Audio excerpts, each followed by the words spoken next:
Hello, welcome to Simple Answers. In this video, I'll be showing you an updated method on how to remove captions while watching TikTok videos.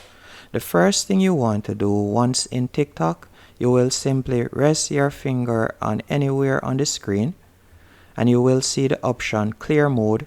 You can simply tap on it and it will remove all the captions from the video and also the side icons that will normally be there, for example the share icons and so on, will be completely removed, so the screen will be cleared.